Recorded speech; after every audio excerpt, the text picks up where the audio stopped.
All right, hi everyone. Give me just 1 second to share my screen.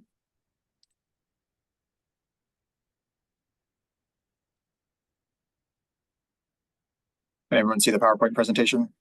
Yes. Great.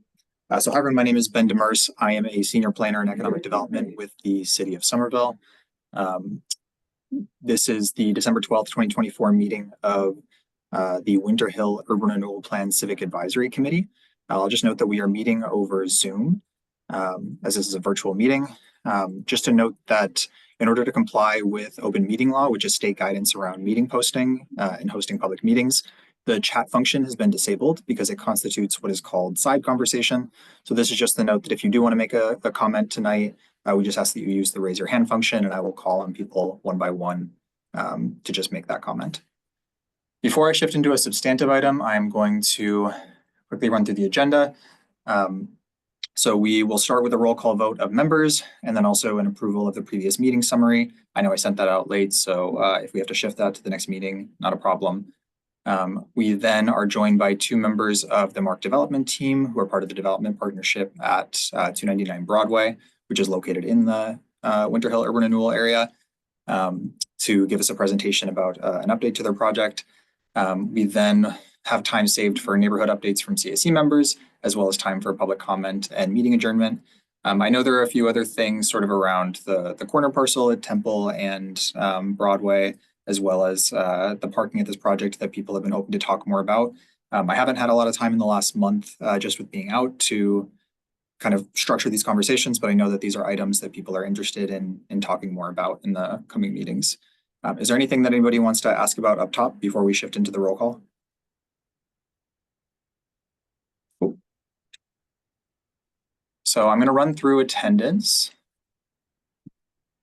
and just note if members are present or absent. So we have Breck. Yep, I'm here. Thank you.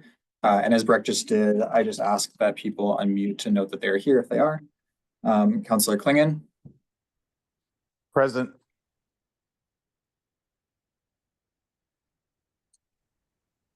Councillor Wilson. Present. Thank you. Ani mentioned that she's going to be a little bit late. Colby mentioned that you cannot make it this evening. Denise? Here. Thank you. Prepare to keep right and then immediately turn left. Raymond, your GPS is unmuted. Take your map out, Raymond. Arthur also was the other member that mentioned he cannot make it this evening. Renee Lewinter.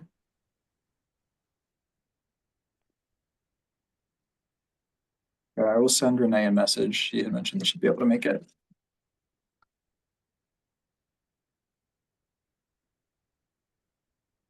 Nick Techlitz. Hi, Ben. Present. Thanks. Thank you.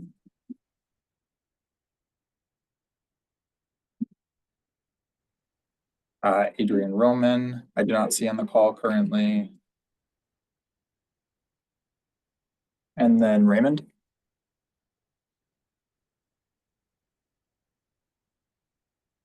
Here. Awesome, thank you. Okay, and then I know that I sent out the meeting summary a bit late, so I'm not sure if people had a chance to review.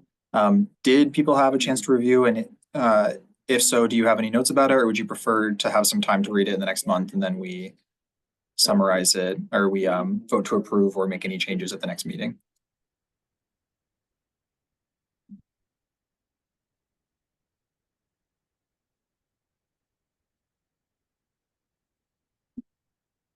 All right, I'm going to assume people haven't had a chance to check it out yet, so I'm just going to include it with the meeting material for the next meeting. I know it's not the highest stakes item, but I do just want to make sure that if there's anything that people commented, they make sure it's represented properly. So I'm going to leave that item blank. Okay, with that, I'm going to shift us into our main substantive item for this evening. So we are joined this evening by Robert Korf, who's the founding principal and CEO with Mark Development, as well as Scott Lombardi, who's Vice President of Development with Mark Development. I know that everyone on this call likely knows this, but just context for anybody who's tuning in. Mark Development is part of the development partnership that is developing 299 Broadway along with Beacon Communities and Rise Together.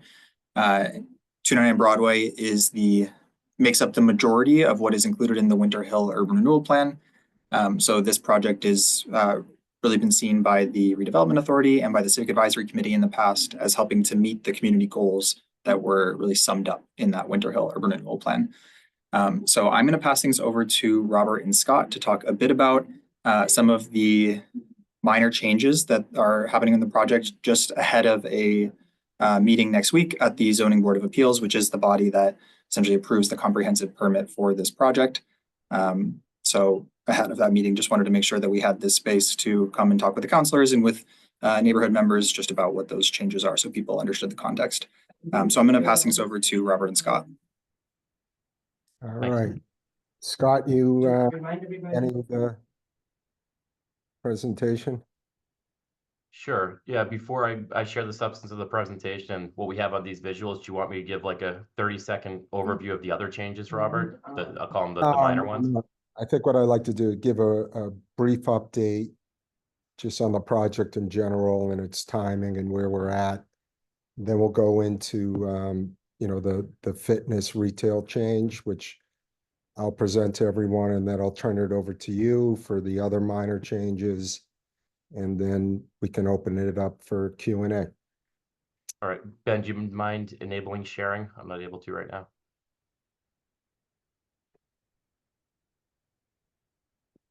All right, Scott, you should have the ability to now. Yeah, there we go.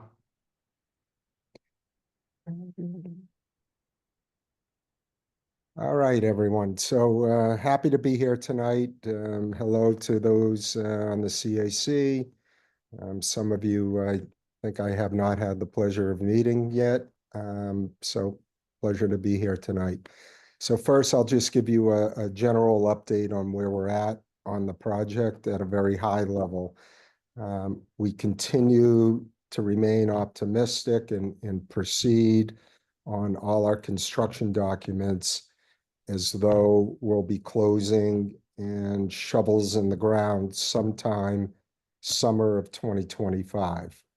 I do want to just mention, however, that on a parallel track to working through all our construction documents, lining up contractors and the like, we're still continuing to work with the city and the state in a very positive, cooperative way, trying to fill the economic gaps that we still have on this project to make it economically viable.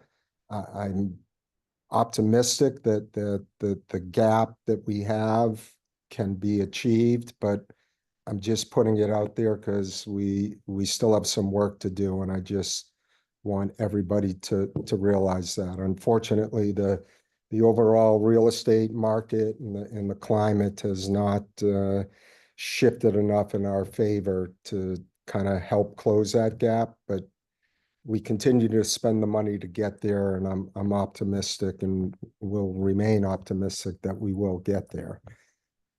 So for those who don't know at this point, we are on the agenda next week. I believe it's the 18th, next Thursday, right, Scott? Or is it Next Wednesday? Wednesday, to go before the ZBA for some minor changes to the previous approval that we have. So I'm going to just explain the first of these changes. Go ahead, Scott. All right, so on the left side of this sheet, you'll see Retail 1 that faces the Civic Plaza. Scott, yeah. So in all, as we have developed our construction documents, we've also started, a process on the retail and having some conversations out there in the marketplace. And, the feedback we're getting has us very concerned about the viability of leasing that space to a type of retailer, I think that we're all looking to achieve here, one in which that will help activate that Civic Plaza, which is very important to us.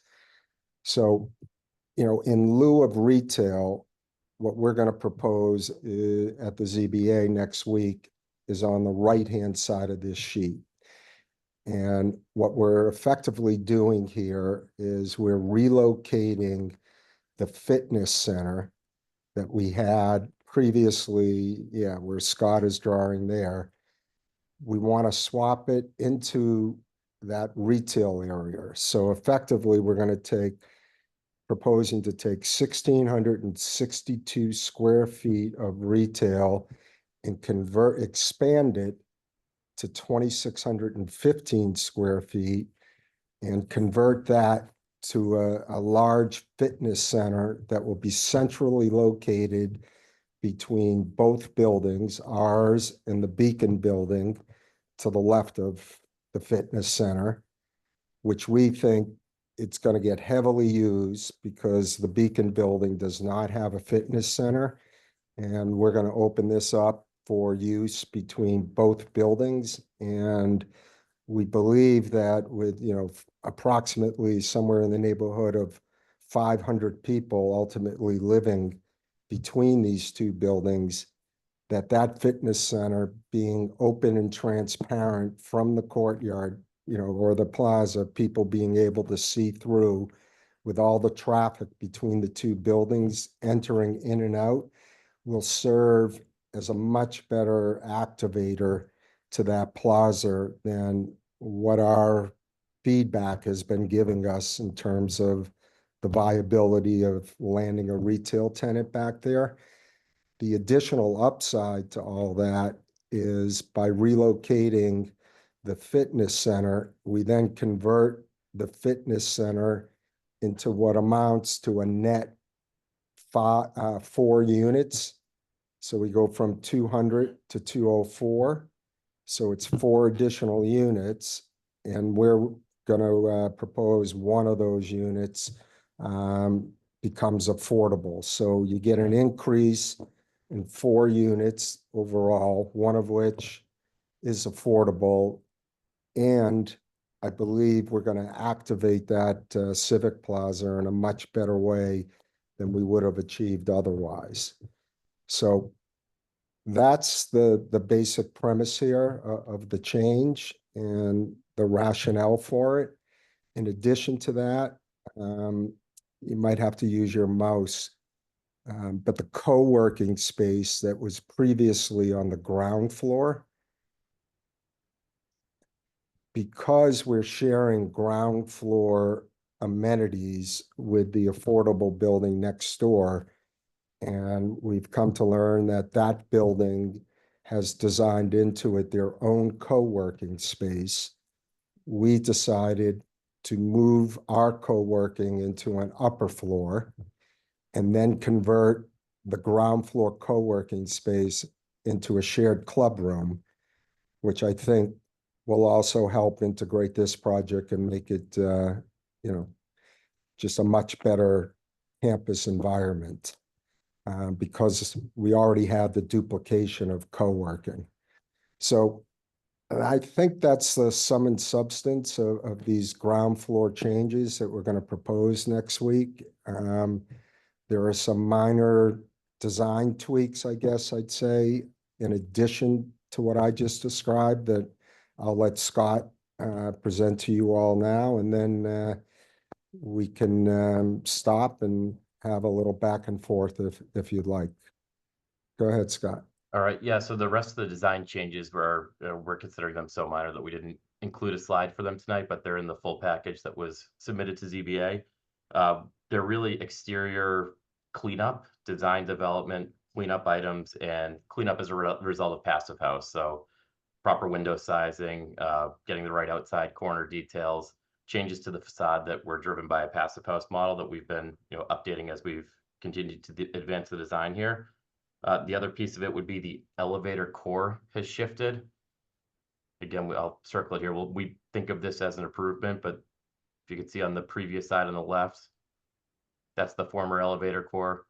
We shifted it across the entrance lobby corridor to the right side of our main entrance, just allowing us a better loading move-in sequence for people that's hidden back of house, doesn't have to go through a lobby or across any main streets. you know, trucks to pull around the side, park there, and be able to load without anyone really noticing. And then Robert mentioned the amenity location shift. That's really the only other change that we're showing here. So it's not a big one. I think the ones that Robert highlighted are definitely the most major ones. Everything else is cleanup in our mind. Okay, so that's a quick update, everyone. Any questions from the group?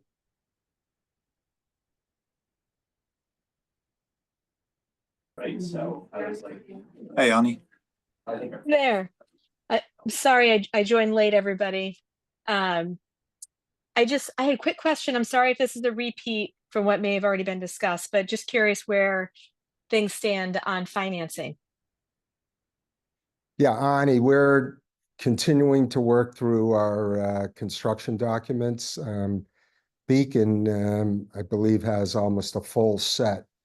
They needed to get theirs into EOHLC quickly to preserve their tax credit allotment. On our side of the ledger, we were a little bit behind them. Where are we at now, Scott? Are we full DD into CD? We're into CDs, yeah, targeting early next year to have those wrapped up. All right, so we're on a path, Ani, where we're out to market now. Too early to say what the feedback is, but we're marching towards and assuming a summertime groundbreaking. As I said to everyone at the beginning of this call, I don't know if you were on, we continue to have a gap in our capital stack between these two buildings that we're trying to solve for. We haven't gotten much help in the macroeconomic world. But we're working in lockstep, hand in hand with both the state and the city. And I'm optimistic that we're going to be able to cobble together enough additional subsidy to get this thing in the ground.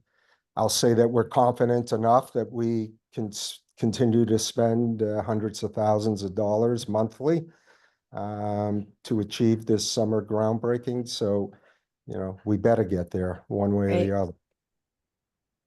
Fair enough. All Thank right. you.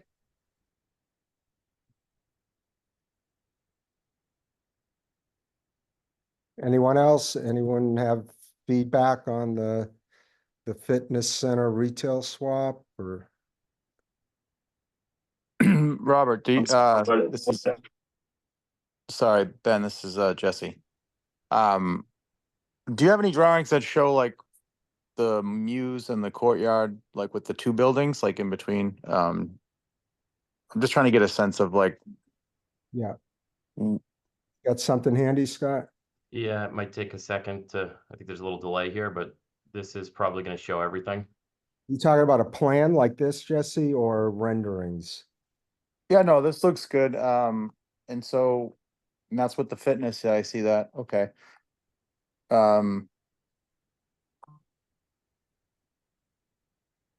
Okay, I just wanted to get a sense of, so we'll still have retail on both sides of the courtyard for the most part.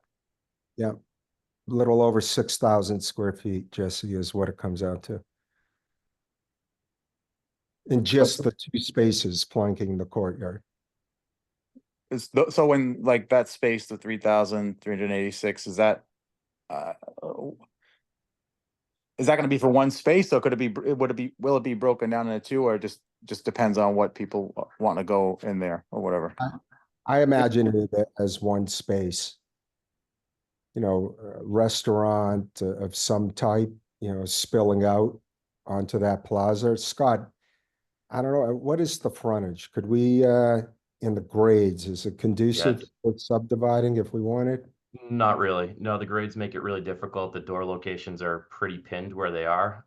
I always think of it as one tenant because you want a fairly large tenant there, to help activate. Sure. It's going to generate a lot of traffic.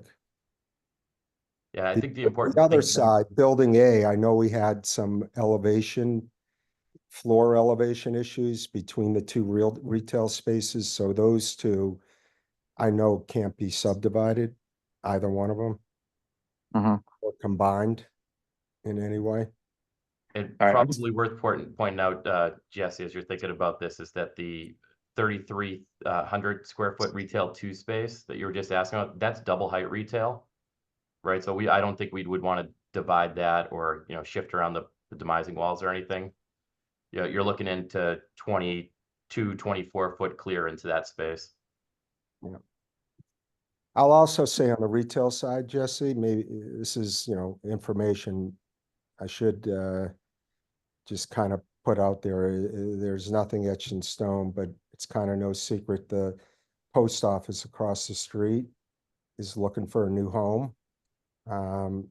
I've done transactions with the post office. It's not the easiest of deals to complete, but with patience, you can get there with them, and they have expressed an interest here in taking the 1,904 square feet on the corner.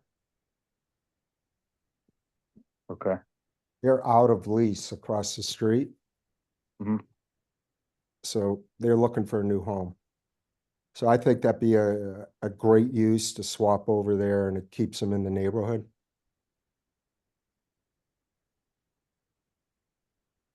Okay, I mean, that's all I have. I'm just trying to get a sense of when you're in the courtyard, I'm hoping, well, I mean, it is what it is, but variety and kind of like, I know the community really called for, like small business sort of. I thought maybe, we could do like, if it could be broken down, but if there's issues with being able to subdivide, then, I guess, it's not doable, it's not doable, but that's why I was asking. I'm just trying to get a sense of the courtyard and, now with that piece being, We'd love to get a great local operator restaurant into one of those 2 spaces, if not both, but at least one. So if anybody in the community or anybody on this call is aware of, an up and coming local chef or somebody like that would be interested in this location, please pass the word along. Yep. Okay. And then the last thing is, I'm gonna say it publicly just because I know that you said you have no problem with this, but I know I really kind of want to nail it down at some point. The park on Sewell Street being, not privately owned public space, but actually being a public park, that the city can add to its open space, open space catalog. So I don't know where we are with that, but just Yeah. as, I think we should have maybe a follow-up call on that, Jesse.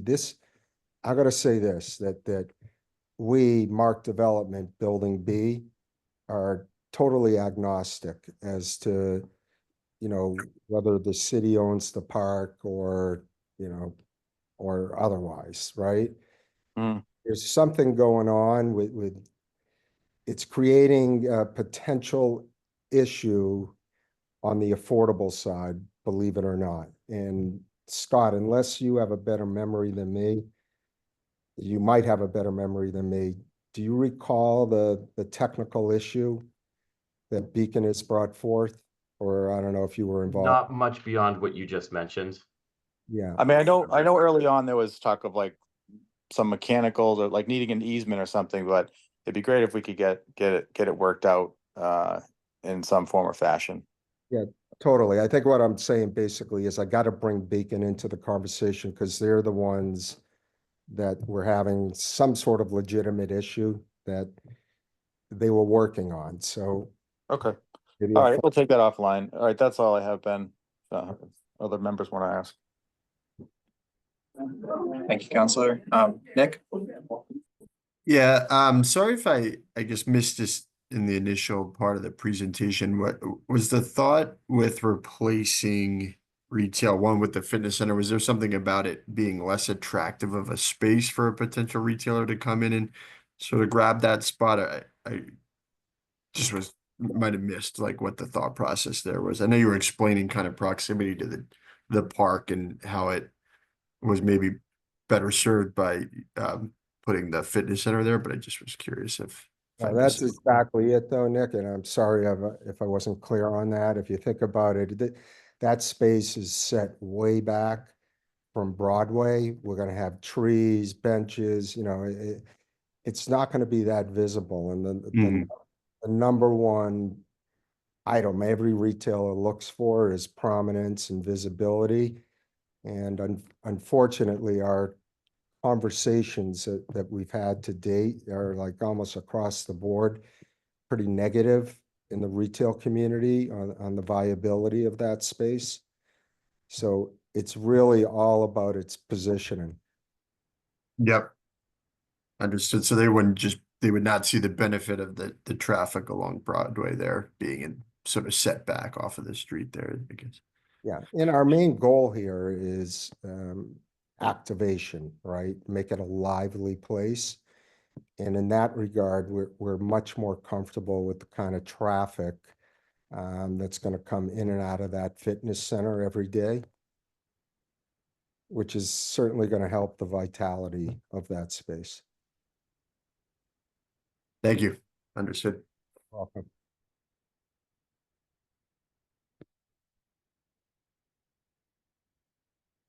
Are there any other questions from CIC members?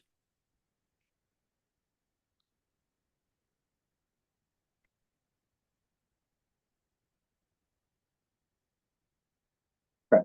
I'm not seeing any other hands. Robert or Scott, was there anything else that you wanted to add? This was really just to keep everyone informed, given that the ZBA meeting is next week, where your team is going to be presenting these changes. No, I think we've hit everything, Ben. Yeah, we'll continue to join you guys and keep you updated. Awesome. Thank you. So yeah, next time we meet, we will likely have an update on how that ZBA meeting went. So we will keep everyone posted on that. Oh, Councilor Wilson.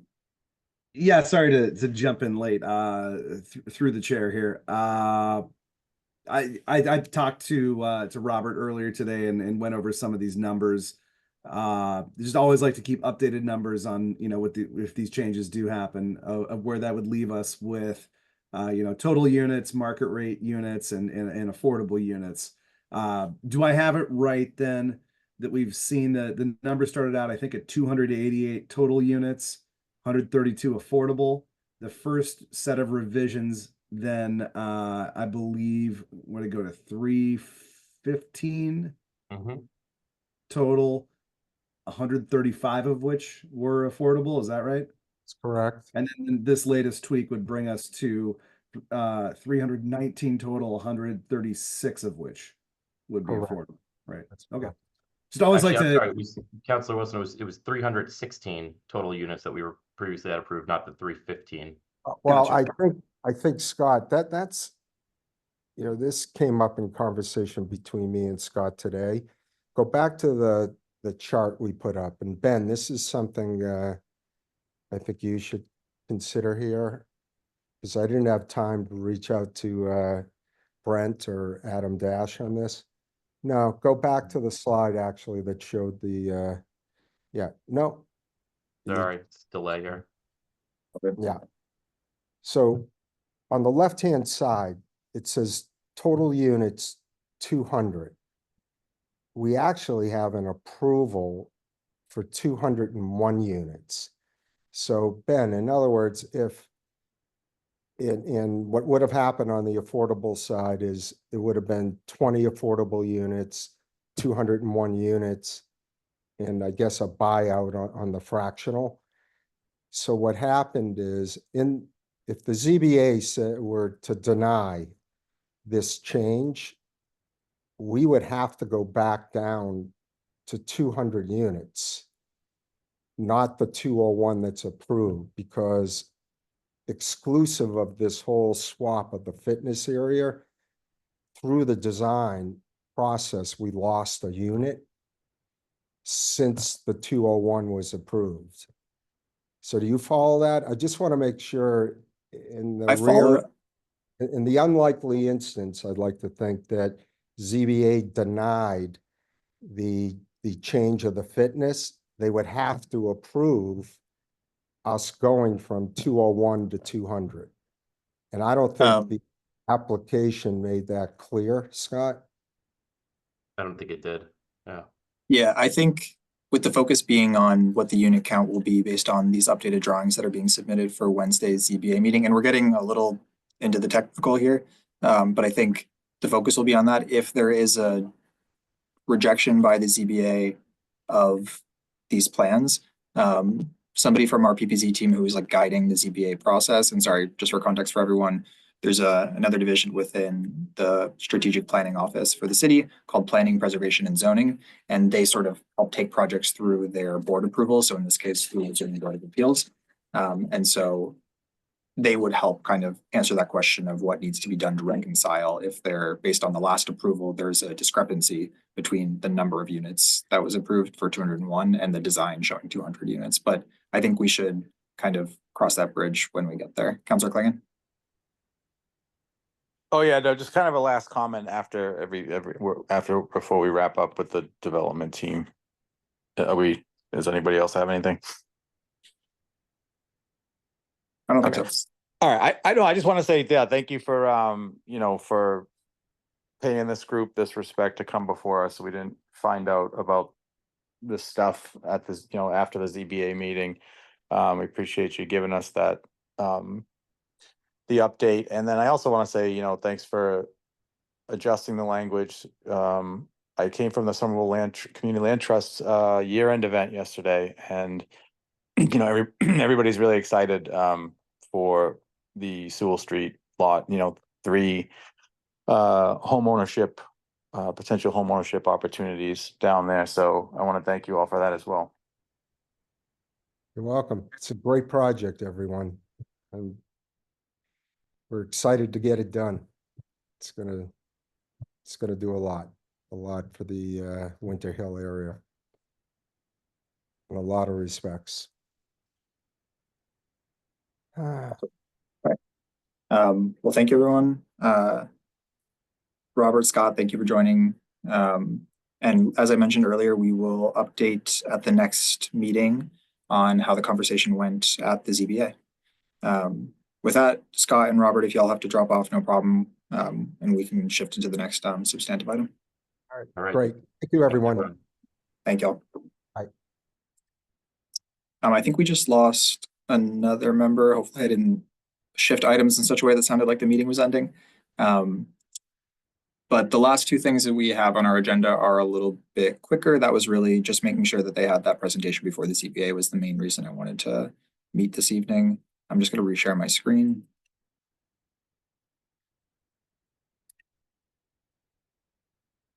Okay. So with that, I want to shift into the next item, which we always have on our agendas now, which is just neighborhood updates from CAC members. Are there any comments that CAC members would like to make, just things that they want to make sure that city staff are aware of or that other CAC members are aware of? And we can also use this as overflow. If there was anything that came up in that presentation that you're confused about in any way, I know it's a lot of acronyms, technicalities, plans. So I'm really here to answer any questions that you might have about that, whether that be in this meeting or on email afterwards. I'm happy to do so. But are there any updates from CAC members?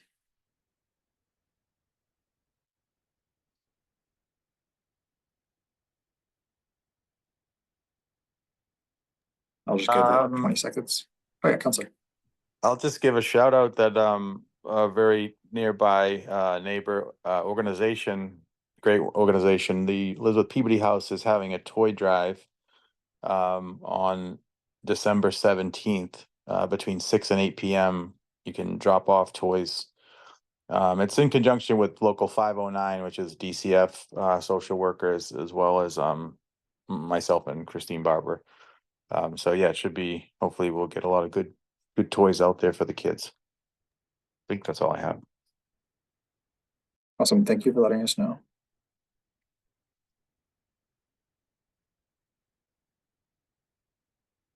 Anything else that anyone would like to share?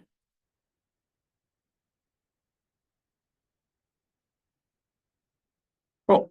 So I'm going to shift us into our last item, which is public comment. So we do have one member of the public with us this evening.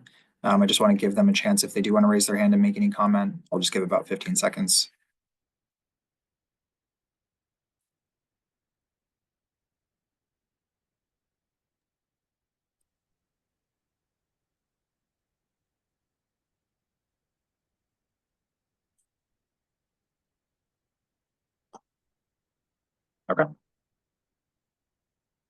With that, I'm going to be timely, especially because the counselors have a council meeting after this. So I'm going to shift us into adjournment. We will potentially have a meeting in January, but I might also, we've met every month for the last 4 months, so I might also say we end up skipping January if they're not super substantive updates. Regardless, if we end up skipping, I will give a summary of how this CBA meeting goes, just so people are aware how that presentation turned out. But if there is anything you want to make sure we discuss in the next meeting, please also feel welcome to reach out to me over email and I can make sure that I have it on the agenda. But with that, I will shift us into adjournment. Thank you everyone for taking the time tonight. Thank you. Thanks, Ben. Thanks. Thank you. Thank you, Ben. Have a great Thanks, night, everyone.